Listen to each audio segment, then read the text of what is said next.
Good afternoon, ladies and gentlemen. Thank you very much to be here today. Our guest will be at the club until 1:30.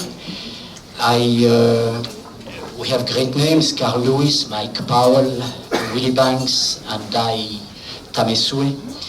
They are legendary names in the history of athletics. They've spent a few days in the Tohoku to boost the morale of the people affected by the earthquake, the tsunami, the nuclear accident.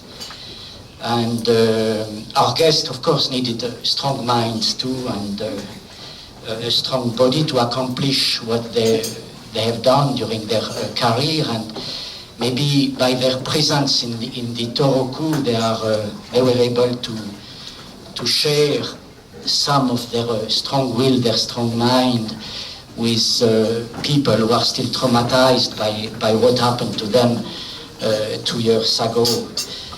They have participated to the Tohoku Sports Summit, promoted by the sports node Chikara, or Power of Sports project, and they will share their impressions with us. So I will introduce them from the right to the left. To the right, we have Mr. Dai Tamesue. He's a child compared to the rest of the people sitting at the head table. He was born on May 3rd, 1978 in Hiroshima. He competed mainly in the 400 meters hurdles, but also the 400 meters. Mr. Tamesue spent the last 2 years in the US. He won, and he's still living in the US, he won a bronze medal at the 2001 World Championships in Edmonton. And he won another bronze medal at the 2002 Asian Games. He finished third again at the 2005 World Championships. Next to Mr. Tamesue is Mr. Mike Powell. He was born on November 10, 1963. He's still the holder of the long jump world record. At the 1991 World Championship in Tokyo, and maybe some of you were at the World Championship in 1991. If they were old enough. If they were old enough, thank you. Mr. Mike Powell broke Bob Beeman's almost 23-year-old long jump world record by 5 centimeters, leaping 8 meters and 95 centimeters. The world record still stands, making Mr. Mike Powell the 4th person since 1900 to hold the record for over 20 years. Mr. Carl Lewis is old enough, younger than me, young enough also to sit at the head table. He was born on July 1st, 1961. He has been, or he still is, a United Nations Goodwill Ambassador. He has won 10 Olympic medals, including 9 gold, 10 World Championships medals, including 8 gold, some of them in Tokyo in 1991. He had a very long career. It started in 1979, when he first achieved world ranking, and his career ended in 1996. Maybe the most famous and dramatic event for Mr. Carl Lewis was maybe the Seoul Olympic Games, when Mr. Ben Johnson was, I think, disqualified. Next to Mr. Carl Lewis, we have Mr. Banks. Mr. Willie Banks, thank God he's closer to my age. He was born on March 11, 1956. He's a former triple jump world record holder. On June 16, 1985, he set a world record of 17 meters and 97 centimeters in Indianapolis. He held that record for over 10 years until Jonathan Edwards broke it for the first time by, I think, only 1 centimeter in 1995. Mr. Willie Banks is almost Japanese. He was in touch with Japanese culture from a very young age, from the age of 7 years old. His knowledge of Japanese culture is very, very deep, and now I want maybe to let our guests express their feelings, their sentiments, what they've done in the Tohoku. Who wants to start first? Mr. Banks, please. First of all, I'd like to thank everyone for inviting us to this auspicious group of people. We spent the last few days touring the Tohoku region, and we all had the experience of watching the devastation of not only the earthquake, but also the tsunami that actually occurred on my birthday 2 years ago. I remember I was on the phone talking to my office here in Tokyo with one of my assistants. And she said, "Oh, I think there's an earthquake." And I thought, oh, I would joke. So I said, "Oh, work is more important. Keep working." And she started to scream, "Ah!" So I said, "Hang up and go take care of yourself." And later on, I watched the devastation on television and was just really struck in my heart how horrible the thing, this natural disaster hit my beloved Japan. And when I had the opportunity to invite my friend Mike Powell, my friend Carl Lewis, and Dai to join me to put together a world record camp for the kids in Tohoku, I really, really wanted to do it. And even though 2 years ago we saw devastation in the faces of the kids, if you would have been there yesterday to see the smiles, the laughter, the enjoyment of those same kids, you would know that there is truly hope, there is truly love, and there is truly strength in the young people that will rise out of the disaster that happened 2 years ago. So I want to personally thank all three of these great athletes for joining me for that day yesterday. Thank you so much, guys.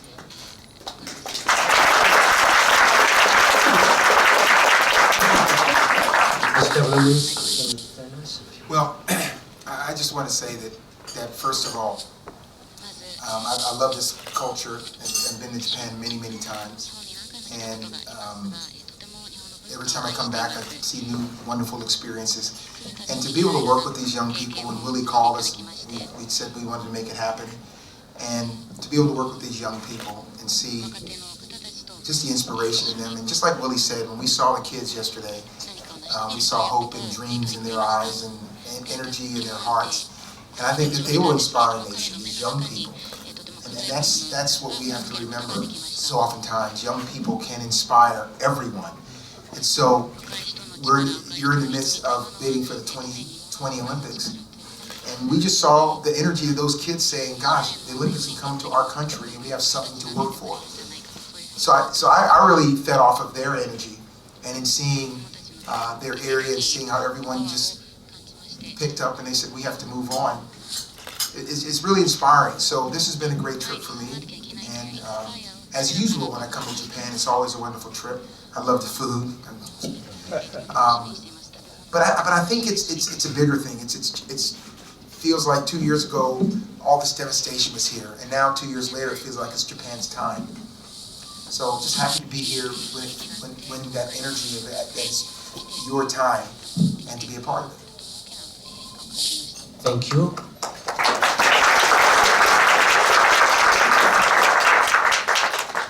Mr. Banks. Powell. Oh, Powell, sorry. I'm the better looking one. Japan always has a very special place in my heart, mainly because of breaking the world record here in 1991. It's an event that changed my life. So whenever I get a chance to come here, I'm very happy and feel very welcome, as we were in Tohoku. Correct? Working with the kids there was a lot of fun. They're very talented. I was surprised.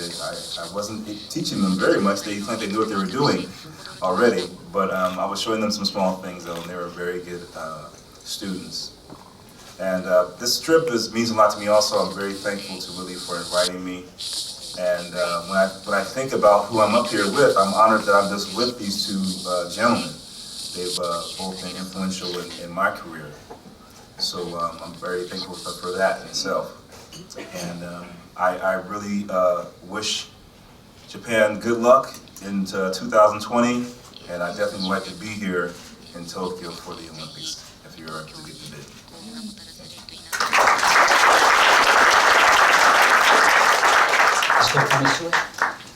All right, so thank you, Willie and Carl and Mike, to be here. So first, this idea, I just wanted to invite the legend athletes to Tohoku because I think so now Tohoku needs some hopes because so the people still doesn't have a house, and so kids doesn't have any chance to do sports. So then I realized they need some they just want to inspired by something. So when I was a kid, so actually Willie Banks is first Olympian. So I saw in the Hiroshima. So when I was 10 years old, and he really inspired me. Then I really want to go to the Olympics and want to be the heroes. So yeah,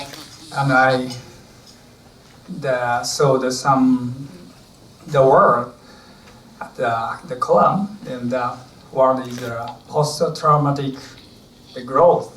That means if people had the really bad things, but some people they overcome the experience, then they can be some hero and also the really strong leader. And now I want to bring them to the Tohoku because maybe Tohoku needs some heroes, because a hero brings the hope to their society, and also the hero make the new hero, I believe. And that's why I invited them to the Tohoku, because I really want to just bring them the hope. So now I'm not sure they have the hope or the athlete was inspired them, but I believe that they really was inspired the three athletes, because I saw just the comment from the athlete today. He said, I really want to be the world class athlete, and then he said, I want to bring the hope to the Tohoku after the clinic. Then I just want to thank you for three guys.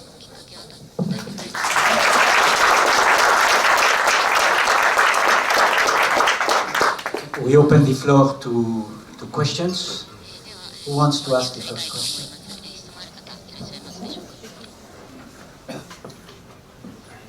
Okay, no question, we can close the Waiter! Please. Who wants to ask a question? Please. Can I? Oh, okay, Yeah, go ahead. please. Wow. Fancy. First of all, I'd like to thank all of you. Can you introduce yourself first? My name is Fujita. I'm with the Kokumin Shimbun, founded in 1890. Wow.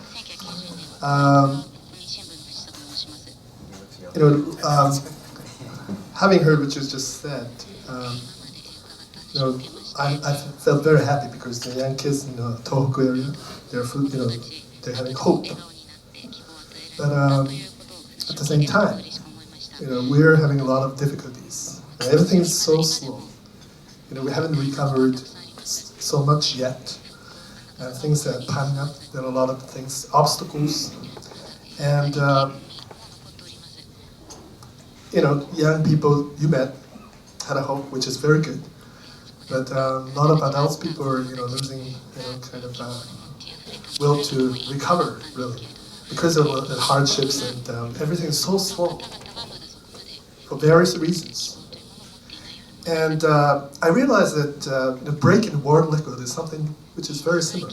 It's almost, for all of us here, breaking the world record is that, really unbelievable thing. Next to impossible. But you guys really make it happen. So I'd like you to give us a Japanese, young and old, kind of key things, elements, or whatever that it makes it happen. Break the record. Make impossible possible. Thank you.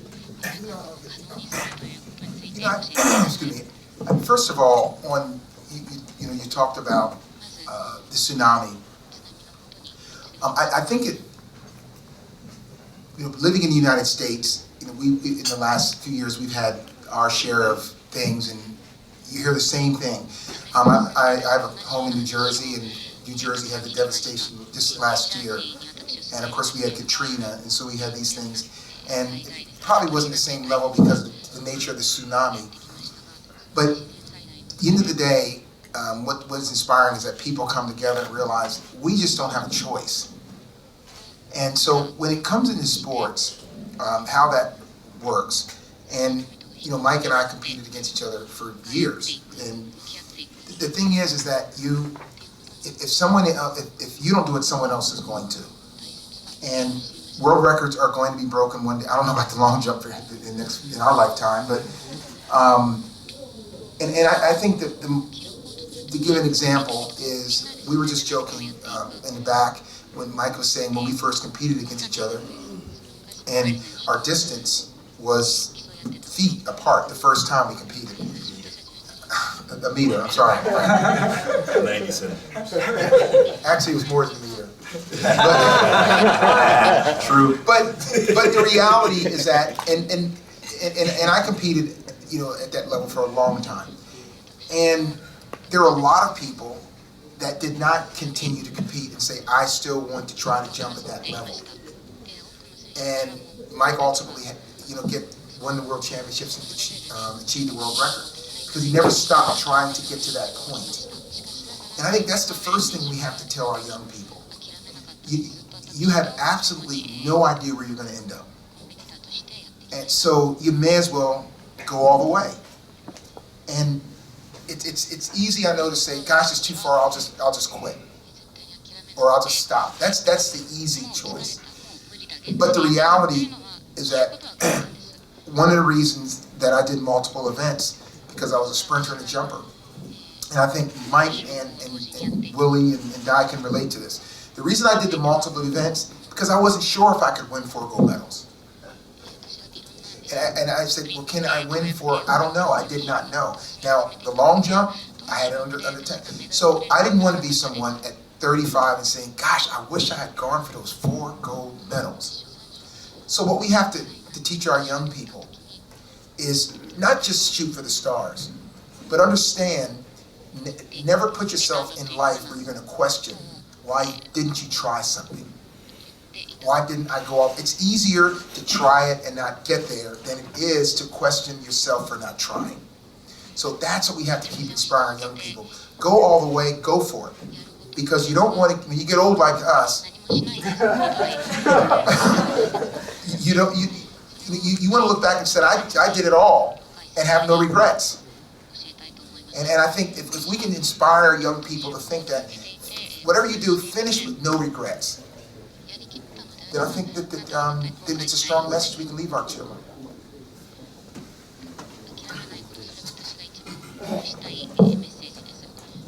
Your question asked for some points that you would like us to maybe equate from our experience as world record holders to the situation here in Japan.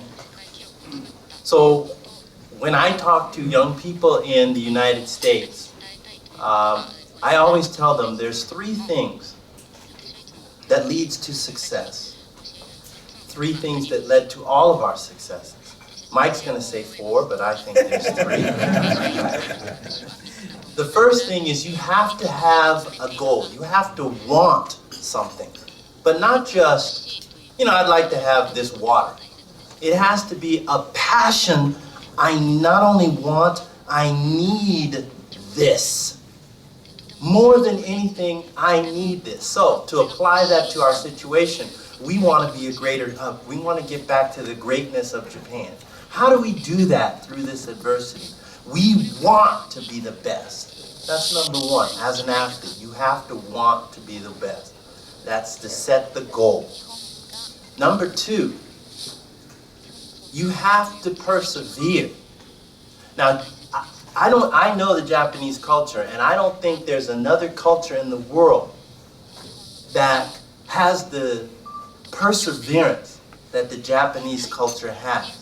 It's amazing. It's an amazing thing. So I don't even need to talk about perseverance to you because you know about it. Throw that out. Number 3, and this is critical for an athlete. You have to be determined. Now, how is that different from perseverance? Determination is being able to overcome adversity as if it is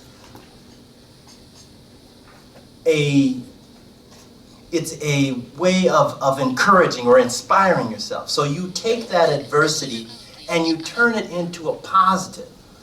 That's determination.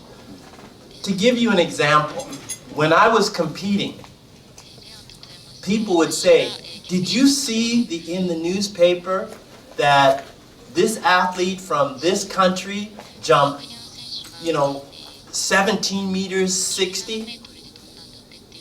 Aren't you afraid? And I said, no, I'm not worried about that athlete. Why? Because you've never heard about that athlete before. They're going to get hurt. They're going to face adversity. If a year later, someone says, did you hear about that same athlete that jumped this distance, 1760? I would say, of course I've heard about that athlete, because that athlete I know is able to come through adversity, is determined to beat Willie Banks, and I'm not going to let that happen. So applying that here in Japan, if you've decided as a nation to come back from this adversity, and you're determined, and your politicians are determined, and your communities are determined to come back, not just to come back to this level, but to come back to this level, there's nothing that's stopping this country from doing that. And I praise you for that. Thank you.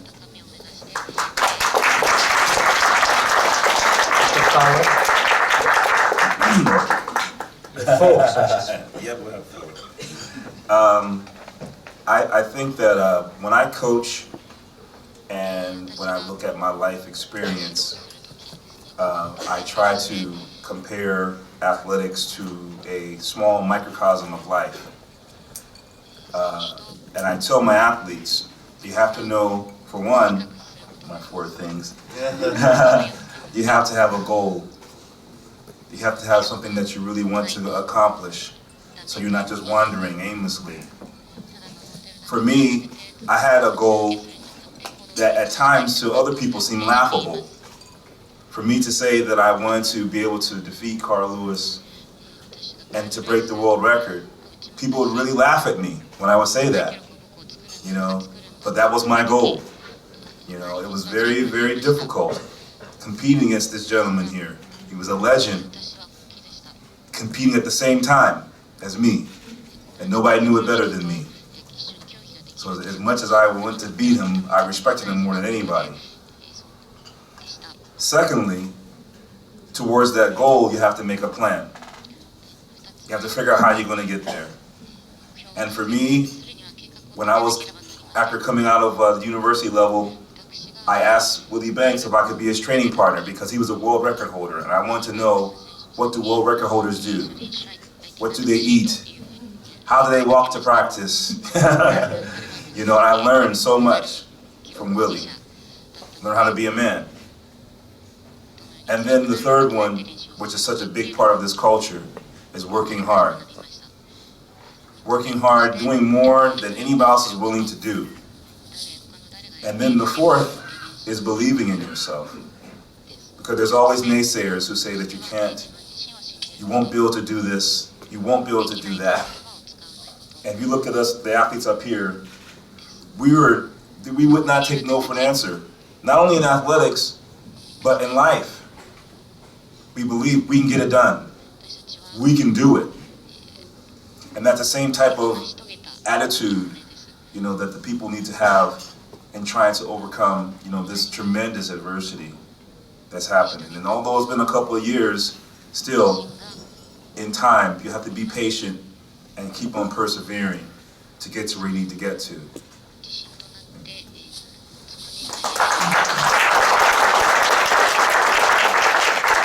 So, I only have 2 bronze medals. You know, usually I have a 2 bronze medal in Japan, but you know now today is so many world record and the gold medal. And but I just want to say that so how hard was it, especially for Japanese, because we don't have any experience of the Olympics. I mean, before me, so nobody had the medals of the sprint and also hurdle event in Japan. So I think most important things, so if you want to go to the world class, first you have to have some experience or you have to touch the world class level athlete.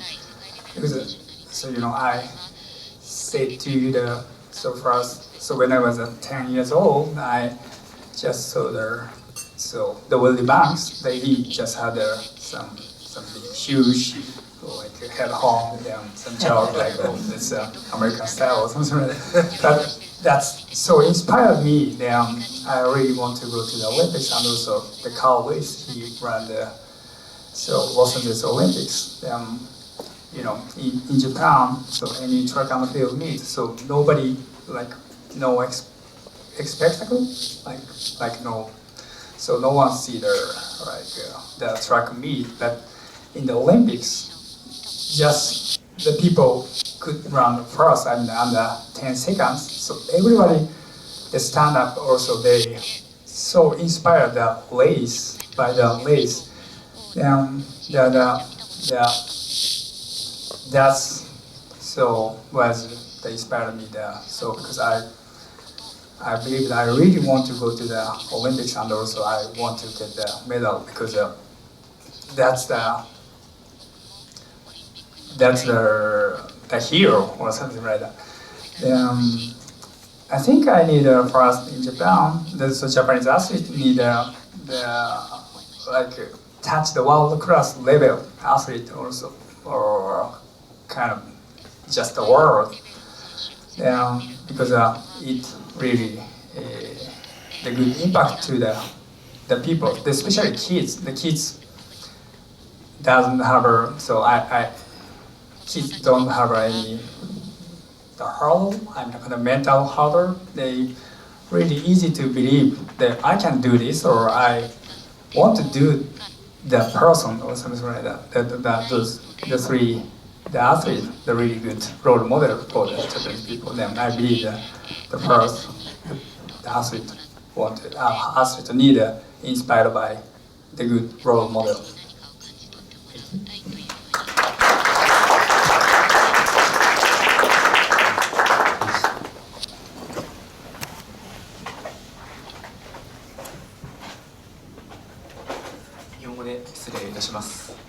ライブドアニュースブロゴスの田野と申します。よろしくお願いいたします。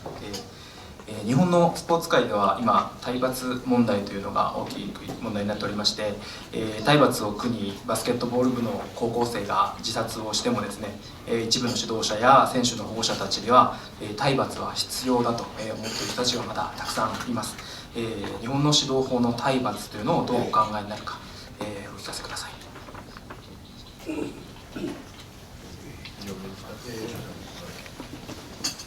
Thank you very much for your question. Yes, I heard that there was an issue here of we call corporal punishment in the United States in English. And this is something that people have studied for many, many years.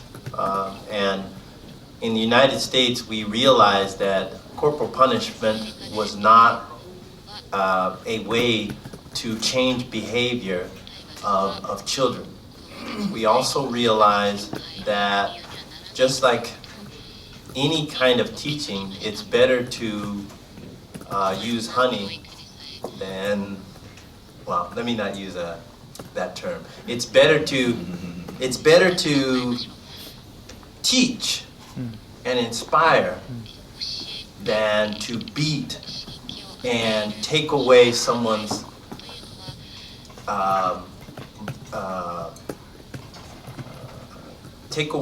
spirit. You don't want to take their spirit away. So, and I'm sure the others will talk about how families or parents got together to take it out of school. But the more important message is that if you want athletes to do better, you have to inspire them to do better. Inspiration, more than anything, is the key to success and the key to making an athlete do what you want that athlete to do. So those coaches who believe in corporal punishment are doing a disservice to their athlete and their team. And part of that, I believe, is a lack of knowledge on the part of the coach. The coach lacks knowledge to inspire, and therefore they resort to hitting. My final comment is that we have a tradition in the United States for our teams. It is called a pep talk. This pep talk is designed to inspire, but more than that, to get people excited to win. That psychology has worked time and time again in the United States. And it's used, if used effectively, it works every time to get your athletes to work harder and work more as a team together. So, I'll be really brief. Something Mike said earlier about the plan. If you have a plan, and Willie just mentioned they don't have the knowledge or information. If you have a plan, then focus on explaining what you're trying to teach, because a coach is a teacher. And if you result to other areas, you're not teaching. So that was one of the fortunate things I have with our relationship with my coach. We discussed everything to try to find out. He was always teaching. So I think that is just a diversion from, and it's just what you're saying, it's a diversion from actually understanding and knowing what the plan is you talked about, and the knowledge and information that you need to give that athlete to teach them to perform. Because if you result to that, then you are not teaching, and that's the thing, you're diverting away because you're trying to replace the information you should be giving. Next question. As a, oh, sorry. Mr. Powell. As a child growing up in school, I'm sure the same with Willie and Carl, I was beaten, by teachers with rulers and yardsticks or whatever else. And I'm sure many people here in the room, have experienced that growing up also. And I think that the coaches that are doing this now have experienced the same thing in their lives. So to them, they're doing what they've been taught. So you have to make sure you educate them on the things like Willie was saying. That it doesn't help. It doesn't motivate. It suppresses excitement and just a overall just thirst just to do better. And for me, I'm all about having fun. I think you can have fun and still work hard and accomplish all your goals. And I think it's just so much easier to coach when the athletes are having fun. They enjoy it. They look forward to going to training, and they don't mind working hard. So it's a different techniques of coaching. I'm going back to school to get my master's degree in sports psychology, so this is something that's very important to me. And there's a lot of coaches in the United States who still exemplify some of those behaviors. Maybe not physical, but verbal, harassment of athletes, and they're damaging them not only for their season, but maybe for their lives. So it's very, very important that the people who are in those positions who are not exemplifying good behavior, that they themselves are taken out of that responsibility. They have to be punished in the way that they maybe should be punishing their athletes. Maybe take them away from something, but not a physical punishment. Maybe remove them or have them do something else, but show them how to deal with adversity instead of resulting to beating, because it doesn't help in any situation. So I just want to say one thing. So in Japan, especially, that we have that's bad the culture right now. Then we have to ask ourselves. So where real motivation come from? Then we don't have this question now in Japanese the sports culture. I think that's the most important things. Thank you. Shigawa-san.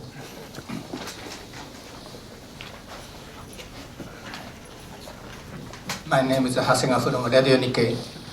Regarding on setting the goal or target, you must also consider your age, because when someone becomes old, you will lose the power.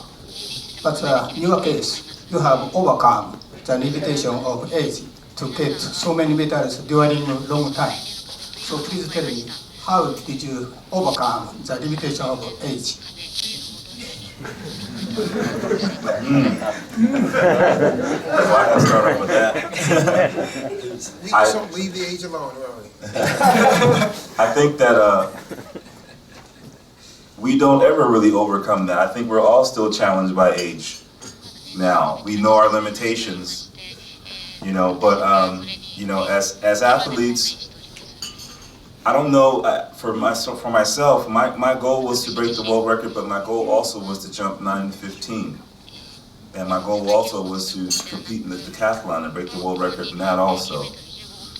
So I achieved some of my goals, but I didn't achieve all. My goal also was to win a gold medal in the Olympic Games, but this guy took them all. So you have to learn to live with not maybe achieving all your goals, but that's why you need to reach high, so that if you don't quite reach it, you still will get a lot accomplished though. So, as far as age is concerned though, you have to just take advantage of the moment. It's not going to be guaranteed. When the moment arises, you have to be willing to, or wanting to take advantage of that time. Yeah, I think that it's funny because I was on my first Olympic team at 18 and the last at 35. So I get the age thing here. A lot of that is, and there were differences obviously at 18 and 35, but times are changing. When we came in the 70s, you didn't go to 2 or 3 Olympics, so the mental aspect changes. You make adjustments in your career. I made adjustments with my diet and nutrition, and because of new information that happens. I think the biggest thing that happens when you get older, they automatically think, oh, you're older, and that's it. Well, the male, the tour is longer. So the biggest thing for me were mental distractions. Now you have children, you've got family, so there's so many things. So what happens is you have to stay focused, and you still have to train at that level. And fortunately, if you could avoid injuries, because that's a big part of it, avoiding injuries, gaining a lot of weight, those are kind of things. So it's not that you have to get smarter, it's just that you are smarter. Simple, you are smarter as you get older. So take advantage of the opportunity that you had. I was definitely a smarter athlete at 31 than I was at 21. And so, and I didn't even think of the age part in that idea. I didn't think, well, I'm older, so I'll do less workout. I still have to compete against the same people. So I think that I just tried to stay injury-free. We were consistent, we worked hard, worked smarter as I got older. I did make adjustments, like I said, with diet and nutrition and things. As new information came in, training techniques changed a little bit. As I got stronger, older, was not as strong. I lifted a little bit of weights, which I didn't do earlier. So you have to adjust to make it. And you can't start off with saying, well, I'm older, so therefore it's all different. Because it doesn't matter what your age is, you're still competing against the best people. So you have to just evolve and adjust as you go. Okay. Next question. I'm not old, so He said her, we're all older. Oh my goodness. Duke Ishikawa. Part of my job is golf.com. It's part of Sports Illustrated. But I love track and field. I'm sure your quick answer should be same as the others. But my question is very serious. That's a historical, racial ability different between Europeans and Africans and Asians. Like London last year, Helps won so many gold. I think he's European, right? And track guy from Jamaica, he won gold, and he's from I think Africa. We didn't see any Asians in the final 8. So, what's the different, or what kind of advices you give us, all Asians, for getting future gold medals, or anyhow a top 8? That's my question. And I know Tiger Woods well, but he is half Asian, but he's just golf. He's not Olympian yet. So my question is, what's the historical, racial difference between the 3 races, and how long we need to preparation for reaching to your level? That means Asians. Okay. Thank you. I think we can all comment on that because we probably all have views on that. One thing that I find is that different cultures automatically believe they're not good enough. If you go to Europe and sometimes to Asia, and they'll say, oh, the Americans are better than we are in that event. Well, they're taller and blacker, they can do it. Really, or the Europeans, well, we have to train differently and harder because we're not like you. The Americans have heroes in those events. We had heroes in this. When I was growing up and older, I saw people that I wanted to emulate, athletes I wanted to emulate. And I think that's what's so important. That's why Dai is so important here. And when he has the success, then we need to say, this is, you know what, he looks like you, he talks like you, he walks like you, why can't you do it too? And I think that's so important, the hero part of that, and understanding. And I hear it all the time, and you know, there are obviously other issues and cultural things, but I really think that we need to change the idea that this is a global sport. And look how many Asians there are. You can't get one fast one. I mean, they're like almost 2 billion Asians, really. So it defies logic, and I think that at the end of the day, that's one thing that we know we can do, is that when you have these great athletes that are heroes, then you can actually use them as models to be an inspiration to the other athletes, and stop accepting that, oh, we're not good enough in that event, we cannot compete in that situation. That's part of it. And you know, there are other areas obviously, but that's it. And Willie?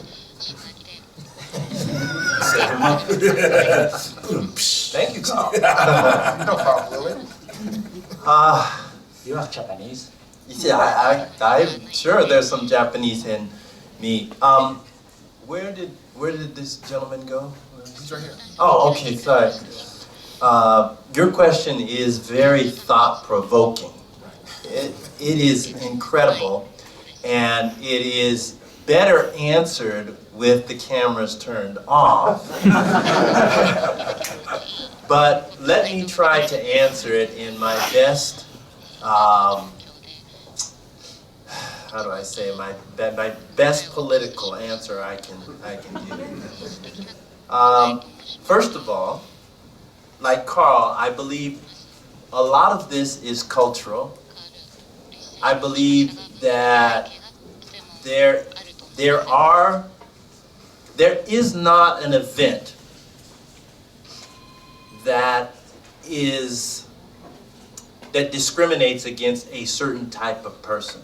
There's got to be a person in the world that is Asian that can run as fast as Carl Lewis. Yes, but that person may be playing basketball right now, may be playing golf right now, may be playing badminton right now, may be playing baseball right now, may be playing baseball. Why would they go and play baseball rather than run track? Possibly because of finance. There's not as much money in athletics as there is in baseball. Secondly, it could be cultural. Their parents said, look, you're not going to be a runner. You're going to be a Dentsu employee. Simple as that. I believe in my heart, and this is the tricky part here.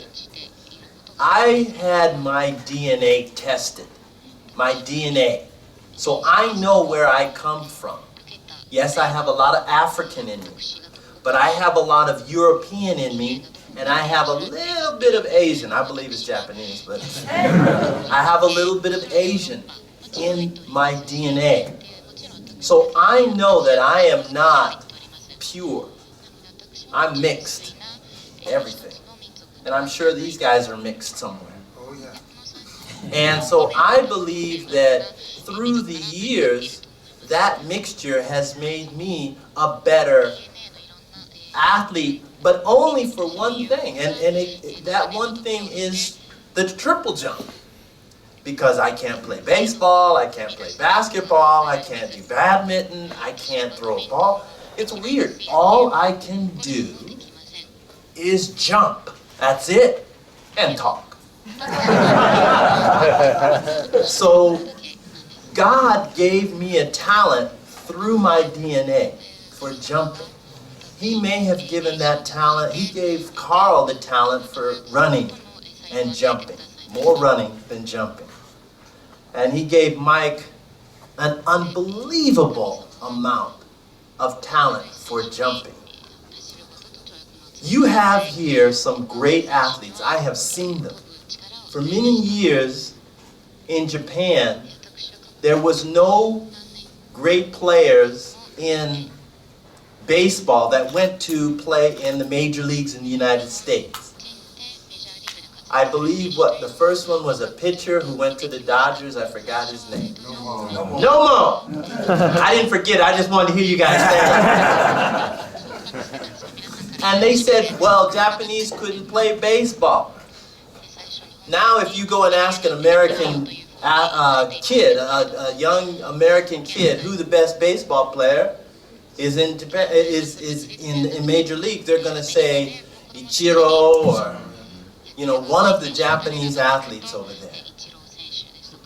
The same thing will happen if Japan decides to promote and add their runners like you promote your baseball players. To promote your runners like you promote your marathoners. To promote your runners like you promote your judoka. It's all about you. What do you want to do? It's not about the athletes. So the answer to your question is set the goal, persevere, and be determined. Thank you.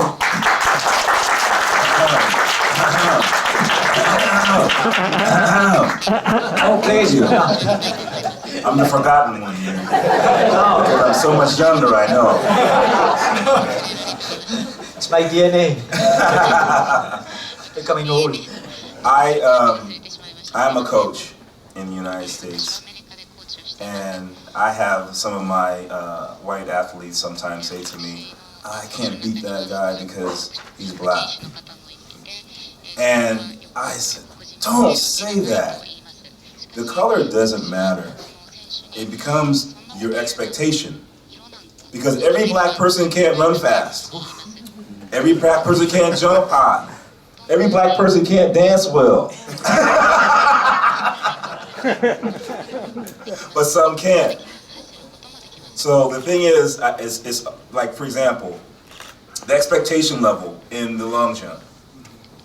The winner of the gold medal in where was that? In London, it's 8 meters 34.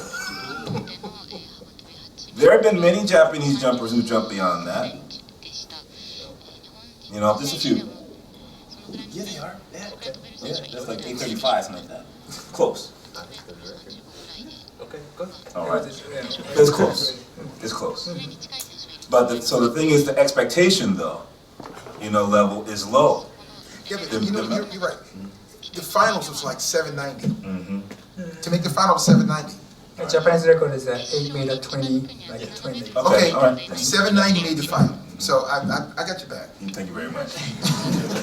But with that, with higher expectation, and maybe bringing Mike Powell over here to coach, and then I can partake, give my knowledge, and because I learned not only from competing myself, I learned a lot from Carl Lewis as well as other jumpers. And I think that, like I said, it's just about the expectation. For example, when I was competing, Carl was doing so well, the expectation was to jump beyond 8 meters 60, 8 meters 70. That was the expectation if you want to be the United States, just to make the Olympic team, you had to jump 8 meters 50 something, just to make a team. So our expectation level was very high, but now the expectation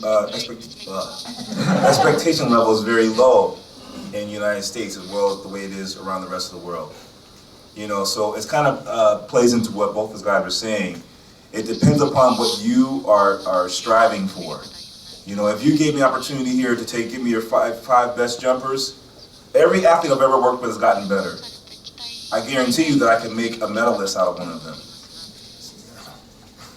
The challenge is down, I put it down. Okay? Thank you. Thank you.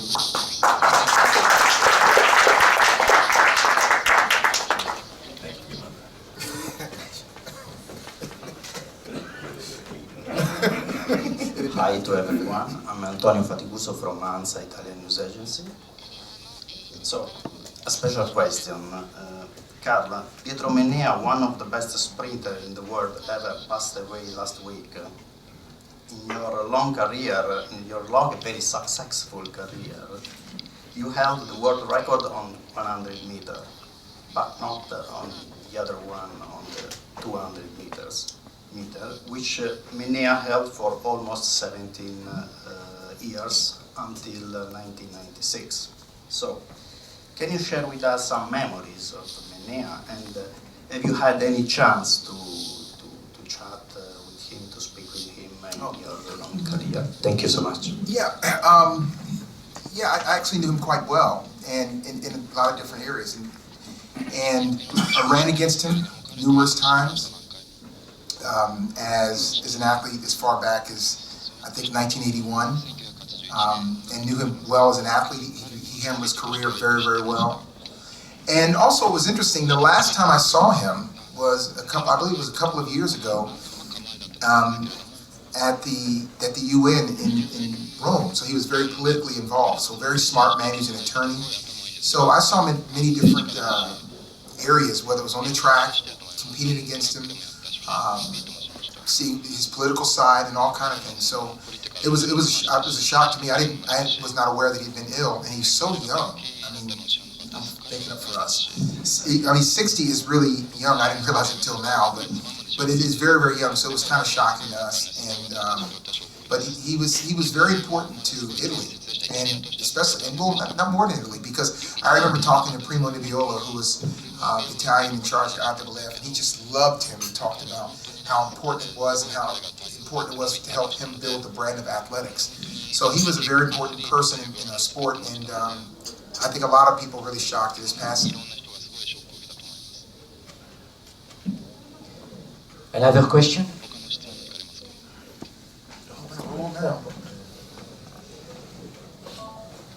Who is first? The lady. Let's start the lady. Really lady.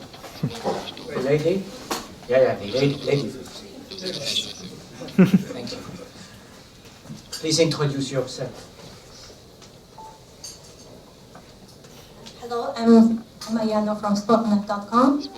And you spent 2 days in Tohoku, and then I guess you talked to a lot of people, the local people, during this event. And my question is, after this experience, what you believe that sports can do, and if you have any advice to the Japanese athletes regarding the Tohoku thing, how you get support to the Tohoku people in Tohoku, please just tell us.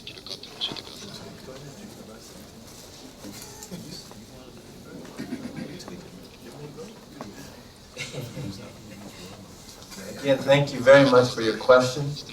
I've been appointed the representative to answer.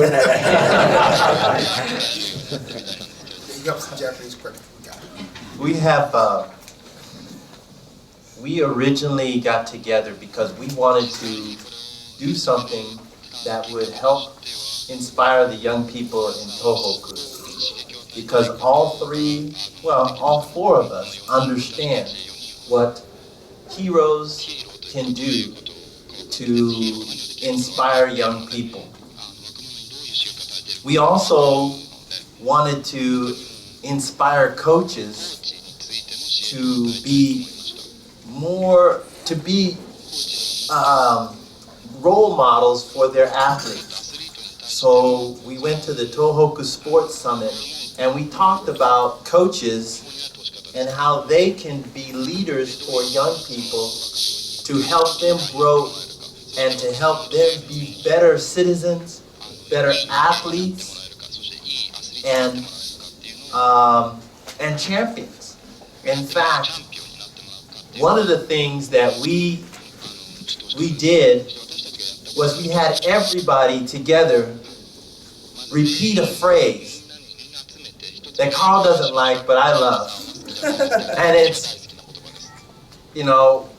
we are champions, or I want to be a champion, or something to get the coaches and the athletes thinking about being champions.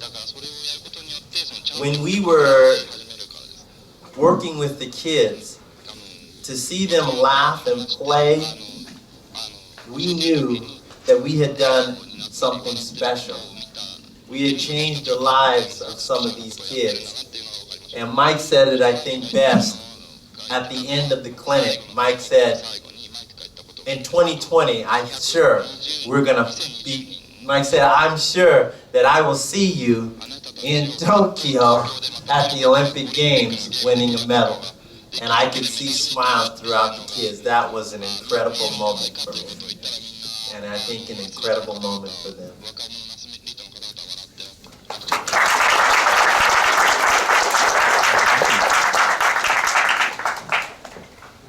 Please. Hi, this is Mizuka from Wow Wow, the host TV of the Diamond League. We're starting from May 10th here. And this is a question for everyone. For this upcoming season, who do you think will be making a good record this upcoming season for every single discipline you participated in, and maybe why? And tell us your thoughts on the league, the Diamond League. You ran it. So, 日本語でいいですか？そう、頭が。ダイヤモンドリーグは日本にとってはちょっと馴染みがないんですけど、世界的には本当に素晴らしいイベントで、僕はあそこに行きたいと、当時はゴールデンリーグって呼ばれてたんですけど、あそこに行って走りたいっていうのを夢見て競技をやっていました。で、本当に最初に出た時は僕はローマだったんですけど、すごく感動したのを覚えてます。で、今年のアスリートで、僕が個人的な期待しているのは実は、1週間前にジャマイカに行っていて、でジャマイカのアスリートを見てきました。でもちろんウサイン・ボルトが今は世界中の注目だと思うんですけども、でも本当にいろんなタレントを持った選手たちがジャマイカの中にいて、で彼らがどんな走りをするのかっていうのを僕はすごく楽しみにしています。ポストウサイン・ボルトという感じだと思うんですけど、で文化的にそのジャマイカっていうのは80% 陸上の大会が視聴率取っちゃう国なんですね。でさっき本当に言ってた日本にベースボールにタレントが集まるみたいに陸上競技の中でも短距離だけなんですけど、そこにタレントが集まって、人口は日本の京都と同じぐらいで300から400万人ぐらいなんですけど、その中から優れた選手たちが短距離に集まってくるって、その若くて、これから世界に出ていこうっていう選手、どのアスリートに聞いても夢はプロアスリートといって、そしてチャンピオンになりたいって言って、彼らがどんな活躍をするのか、どの選手がいいっていうのは僕も少し分からなかったんですけど、チャンプスといって19歳以下の大会の中でもすごく才能がある選手がたくさんいたので、彼らが今年どんな戦いをするかっていうのをすごく楽しみにしてます。My answer will be much shorter. Despite the fact that Greg Rutherford from Great Britain won the long jump last year, I believe that at this point that a healthy Dwight Phillips from the United States is still the best jumper in the world now. And I know for him, I talked to him a few months ago, he wants this to be his last season, and he wants to get one more world championship. So I think that he'll be capable of jumping, at least well beyond 840, which looks like right now would be a gold medal. So due to the state of the long jump now, I would have to say Dwight Phillips. So I guess I'll do the sprints. I'm a sprinter this weekend. The sprints is a challenge, and like you mentioned, the Jamaicans are very strong. And so what I try to do is I'll talk about the guys and the women as well, because it has become like a rivalry from the sprint standpoint. So I think that it's going to be a challenging season because you're always having people coming in and coming out in terms of the way the sprints are. I know that the Jamaicans have had a lot of success, but I actually think that what I think will be interesting this summer, that may not even be Diamond League, but the relays I think will be very interesting that we don't think about, and because of course the Jamaicans set the world record, and the men and the women set the world record, the U.S. and the women's side, and so I don't really feel that the sprinters in the world towards the American sprinters, which are female sprinters, or the male Jamaican sprinters, have the halo they used to have. I really don't believe that. So I think the challenge will see that it'll start mixing up more as the future comes. That's what I think. Whether it's this season or in the seasons in the future, I think it's going to mix up more because the halos are kind of coming off and people feel like we can be competitive. Christian Taylor in the triple jump. That's it. Maybe we can take one last question, I think. The gentleman over there wants to ask a question. So, Do we have a last question? Yes, please, we will have a last question. I'm Warren DeValier, and I own a consulting company. I was blessed to see two of you perform in 1991. It's related to an earlier question. In this day, I'd like to hear what your exercise program is and nutritional. Now, as we're, Yeah. okay, not back These in days. Well, we'll just one more, right? Okay. In terms of my exercise program, I do Zumba every day. And Zumba is Latin dancing. I love it. It keeps me from being too fat. I have been watching my diet since 1979. I have a specific diet that I eat, and it doesn't include any chocolate or doesn't include a lot of candies and sweets. But you know, I like them, but I don't. And it also my diet has to do with the timing of my food as well. So I don't eat late if I can help it. So. I mentioned it a little bit earlier, but when I turned 30, I became a vegan. And so I'm not a vegan now, but back in 1985, someone started cooking for me every day, and still someone cooks for me every day. Because it's you know, I say a joke, you know, a lot of people went to Vegas, I hired a cook. So so my diet is still very good, and it's mostly a vegetarian diet. You know, I love fish, and I love sushi. I love Japanese food. It's great because I love rice and things. So that's basically my diet.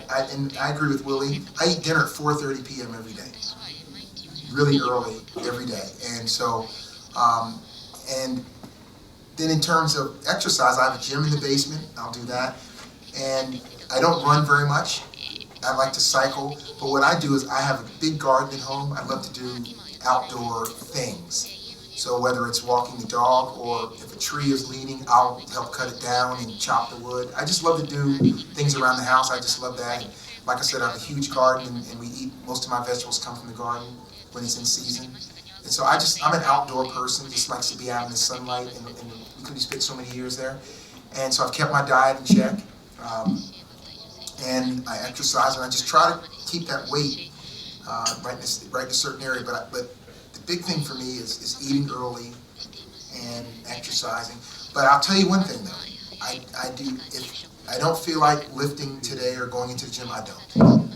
I don't. I mean, I think people get wrapped up in that a lot. I missed a day. Well, you know, the world's not going to end. So I really feel glad about that. And the great thing about it, she can really cook. So it makes it easy. Well, I'm more kind of black and white person. I either go full speed one way or full speed the other way. So sometimes I'm very lean and I have a great diet, and sometimes I eat everything.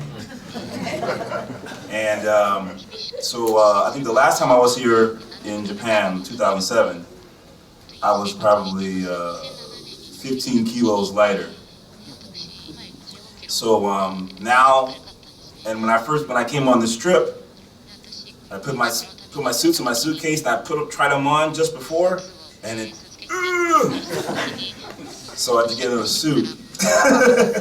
So now from being here with Carl and with Willie, they're both fit, especially for their age. But they've been motivating me, because Willie always has motivated me with his diet. I know Carl has a great diet also. So when I get home, my mission will begin to fit my suits again. It's always about goals. Exactly, it's the goal. It's always about goals. You know, I just retired last year. Yeah. Now I'm thinking about what should I do the next sports? So then I realized, so Japanese lifespan is so long, so usual. So I couldn't be the champion. So when I was the fundamental hurdlers, then I tried to be a champion. So the 100-meter champion, because so now only 4 persons run the masters 100 meter over the 95 years old. So I'm gonna wait so longer. Then I try to be a champion. So over the 90 or something. Because I was 100 meter, but I switched the 100 meter hurdles when I was 18 years old. But I still love to do the full speed running. Then I want to come back the 100 meter. So after that, 40 years old. I just have to say one thing. I am still competing, by the way. I still compete. I have a record in the high jump and the triple jump in America, and I will get the world record soon. Yeah. So you want to run at 95? That'd be great. We'll be dead, but we'll all be dead. Good luck. Yeah, Willie's breaking records and everything. I won't say if, when I lose the weight that I want to lose, and I want to compete also because I want to break the Masters world record for my age group.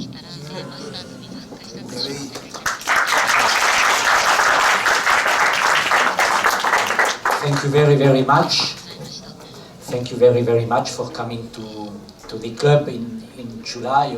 There will be an upper house selection, and maybe Mr. Powell wants to be hired as a coach. Maybe he should coach politicians, Japanese politicians, to teach them how to give hope to the people in the Tohoku, as well as all of you here have done.